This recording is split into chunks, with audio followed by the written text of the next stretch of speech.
Assalamualaikum warahmatullahi wabarakatuh. Kami dari kelompok 3 akan mempresentasikan hasil diskusi kami dengan review jurnal yang berjudul Aplikasi Bioleaching dalam pemisahan logam dari batuan mineral pyrite dengan menggunakan bakteri Thiobacillus ferrooxidans dan fungi Aspergillus niger. Nah, dengan kelompok saya sendiri Zulfa Felisa, Sakinah Eloksabila Fatki, dan Naftalina Azkanur. Identitas jurnal, nama jurnal, Proceeding Seminar Nasional Teknik Kimia Kejuangan, Pengembangan Teknologi Kimia untuk Pengolahan Sumber Daya Alam Indonesia. Nama penulis jurnal, Roni Kurniawan, Juhanda, Fitri Bani Mulyanti, dan Lena Marita. Tahun terbitan 2015, penerbit Teknik Kimia FTI UPN Veteran Yogyakarta. Sumber jurnal Google Scholar. Tujuan jurnal. Tujuan umum dari riset ini merupakan untuk menekuni proses ekstraksi logam Fe, Zn, serta Al di dalam mineral pyrite dengan memakai proses bioleaching.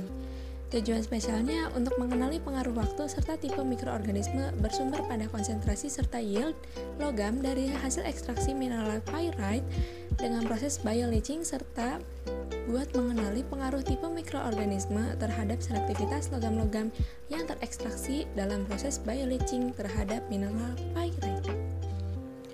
Metode jurnal. Pendekatan penelitian ini dilakukan proses bioleaching, waktu bioleaching yaitu 10, 20, dan 30 hari secara batch dengan menggunakan alat berupa pertama, ada labu Erlenmeyer 250 ml yang dimasukkan ke dalam water bath yang dilengkapi dengan shaker, timer, dudukan untuk menyimpan labu Erlenmeyer, pengatur kecepatan. Parameter yang digunakan adalah temperatur bioleaching sebesar 35 derajat, kecepatan pengadukan 70 rpm, dan jumlah mikroorganisme yang ditambahkan adalah jumlah dari 20% total volume kerja. Bahan yang digunakan, jenis mikroorganisme Aspergillus niger dan Thiobacillus ferrooxidans. Batuan mineral pyrite yang diperoleh dari daerah Karawang, Jawa Barat. Langkah proses penelitian ini. Penelitian ini dilakukan dalam 2 tahap. Yang pertama, tahap pendahuluan atau penyiapan mikroorganisme. Yang kedua, tahap pemisahan logam dengan proses bioleaching. Analisis proses penelitian ini pada konsentrasi logam dalam rafinat. Untuk menganalisa konsentrasi logam dalam rafinat menggunakan AAS, Atomic Absorption Spectrophotometry, dan Inductively Coupled Plasma atau Mass Spectrometry, biasa disebut ICP atau MS. Hasil jurnal. Sudah diketahui data dari jurnal yakni berupa grafik pengaruh waktu bioleaching terhadap konsentrasi logam di dalam rafinat dengan menggunakan bakteri Thiobacillus ferrooxidans dan fungi Aspergillus niger pada temperatur 35 derajat. Pengaruh waktu bioleaching terhadap konsentrasi logam dengan menggunakan bakteri Thiobacillus ferrooxidans pada suhu 35 derajat. Nah, di sini bisa dilihat logam Al itu grafiknya menaik ketimbang logam Zn. Dan ini grafik pengaruh waktu bioleaching terhadap konsentrasi logam dengan menggunakan fungi Aspergillus niger pada suhu 35 derajat. Di sini bisa dilihat ada perbedaan dari logam Fe dan logam Al. Berdasarkan kurva pada gambar 1 dan 2, dapat diketahui bahwa banyaknya logam yang terlarut di dalam rafinat dipengaruhi oleh jenis mikroorganisme. Dengan menggunakan bakteri Thiobacillus ferrooxidans dan Aspergillus niger, dapat dilihat bahwa konsentrasi logam Al dan Zn yang terletak di dalam rafinat semakin besar seiring dengan berjalannya waktu bioleaching selama 30 hari. Berdasarkan teori, nilai konsentrasi akan terus meningkat seiring dengan semakin lama waktu bioleaching. Berdasarkan keterangan di atas, yang mana keterangan itu telah disampaikan oleh rekan saya sebelumnya. Itu untuk bakteri Theobacillus ferocsidans itu menghasilkan asam sulfat yang sebagai pengekstrak logam, di mana asam sulfat yang dihasilkan bereaksi dengan logam tersebut menghasilkan senyawa logam sulfat yang mudah larut.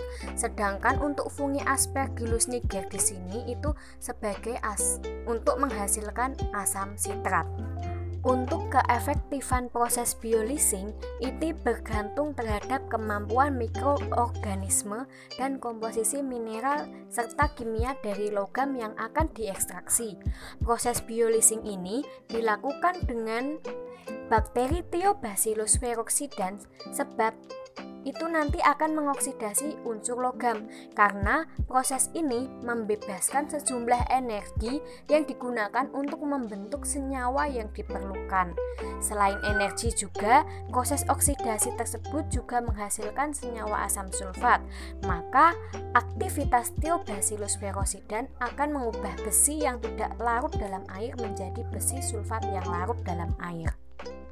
Proses biolysing dengan menggunakan Aspergillus niger disebabkan adanya reaksi kimia oleh asam organik, di mana asam organik atau asam sitrat itu akan mengekstraksi logam di dalam larutan. Asam yang dihasilkan itu akan berdampak terhadap meningkatnya pelarutan logam seiring dengan menurunnya pH dan meningkatnya jumlah logam yang sudah terekstrak, di mana akan membentuk senyawa organik kompleks. Selanjutnya, ini akan menghadapi proses perolehan yield logam yang ada di dalam rafinat.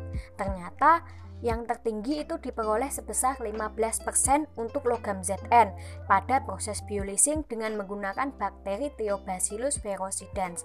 Sedangkan untuk perolehan yield logam di dalam rafinat tertinggi itu diperoleh 6% dari logam Al pada proses biolysing dengan menggunakan fungi Aspergillus niger. Dari pembahasan sebelumnya, maka di jurnal 1 ini dapat disimpulkan bahwa ketiga logam yaitu Fe, Zn, dan Al itu logam Al terektasi paling tinggi dibanding dengan logam lainnya dengan menggunakan bakteri Theobacillus ferocsidans dan fungi Aspergillus niger. Konsentrasi logam di dalam rafinat tertinggi itu diperoleh 759 ppm untuk logam Al pada proses biolysing dengan menggunakan bakteri Theobacillus ferocsidans. Kemudian untuk selektivitas logam yang terektasi logam Zn yang memperoleh yield itu di dalam rafinat tertinggi diperoleh sebesar 15% pada proses biolysing dengan menggunakan bakteri Theobacillus ferocsidans. Dan untuk selektivitas logam yang terektasi pada proses biolysing itu dengan menggunakan fungi Aspergillus niger yang tertinggi adalah logam Al.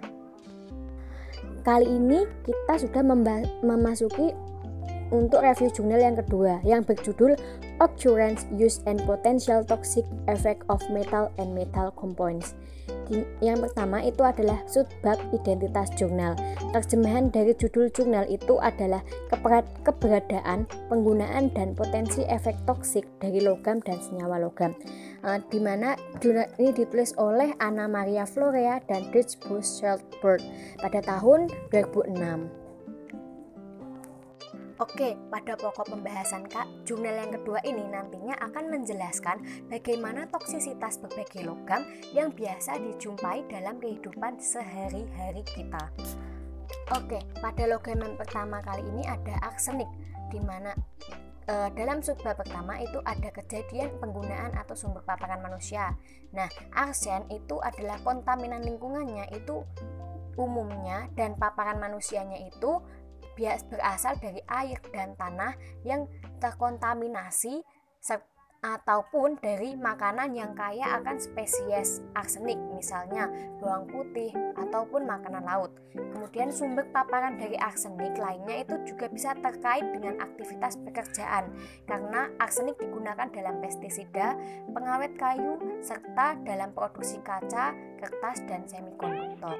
Meskipun arsenik ini memiliki toksisitas yang tinggi, namun arsenik ini adalah kontaminan umum yang ada dalam obat-obatan ya, dan digunakan untuk tujuan terapeutik. Contohnya nih, untuk pengobatan leukemia mielogenous kronis, kemudian untuk leishmaniosis dan trypanosomiasis. Nah, contoh lain itu dari arsenik juga, contohnya ada arsenik dioksida, yang mana ini tuh sudah terbukti efektif dalam pengobatan berbagai jenis macam kanker.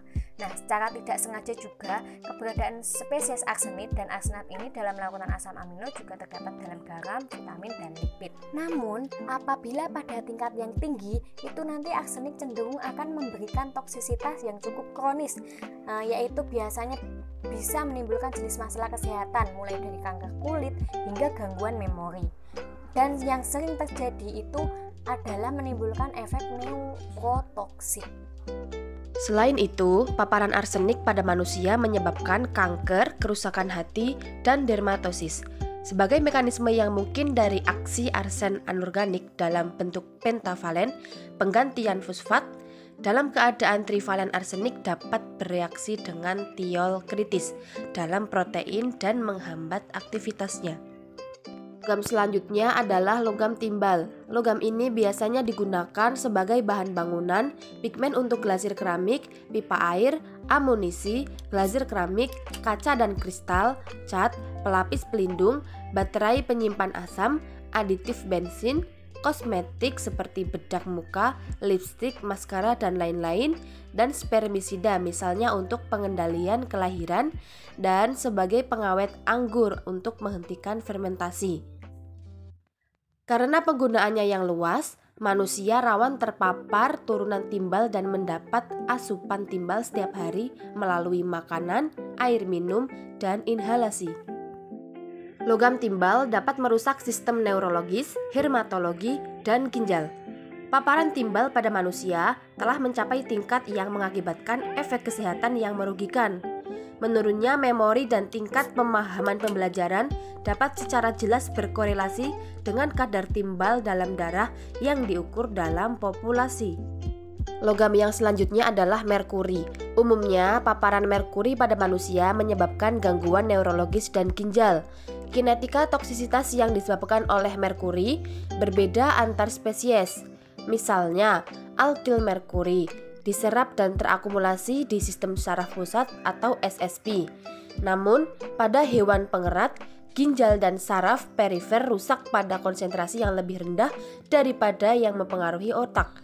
Kelarutan lemak senyawa merkuri meningkatkan akumulasi di kompartemen kaya lipid seperti otak. Selanjutnya adalah platinum. Efek paparan kerja kronis terhadap senyawa platin didokumentasikan dengan baik, dan spesies platin tertentu diketahui menunjukkan potensi alergenik. Senyawa platin juga digunakan dalam terapi anti kanker. Platina juga merupakan logam yang menyebabkan efek neurotoksik. Penggunaannya dalam dunia medis masih sangat terbatas mengingat efek samping yang diakibatkan dari platinum ini. Obat platinum, kisplatin, karboplatin, dan oksaliplatin adalah agen anti kanker paling berguna yang tersedia yang juga berpotensi menghasilkan efek samping yang ringan dan lebih serius. Sebagai contoh, setelah infus oksaplatin, pasien mengalami parestesia yang diinduksi dingin, sesak tenggorokan dan rahang, dan kadang-kadang kelemahan vokal. Gejala neurologis akut mencerminkan keadaan hiperekstabilitas saraf tepi. Logam selanjutnya adalah timah. Jenis logam timah yang biasa dijumpai adalah organotin.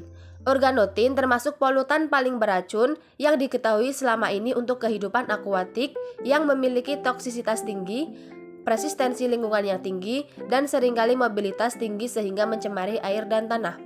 Selain itu, organotin juga berasal dari lipofilisitas tinggi dalam bioakumulasi di jaringan makanan. Toksisitas organotin pada mikroorganisme meningkat dengan jumlah dan panjang rantai gugus organik yang terikat pada atom timah. Tetraorganotin dan senyawa timah organik memiliki sedikit toksisitas. Secara umum, organotin dianggap sebagai membran yang permeabel karena sifat lipofilisnya. Dengan demikian, tempat kerja organotin mungkin di membran sitoplasma dan di tingkat intraseluler. Oleh karena itu, adsorpsi permukaan dan akumulasi di dalam sel dapat menyebabkan efek racun timah. Kesimpulan dari jurnal ini yaitu interaksi logam dalam tubuh manusia bisa melalui sentuhan, paparan, terhirup, ataupun menelan makanan dan minuman yang terkontaminasi logam tersebut. Paparan kecil akan sulit terdeteksi mengingat gejala yang tidak selalu muncul, namun paparan yang cukup besar bisa berakibat fatal. Terima kasih telah menyimak video kami, semoga bermanfaat.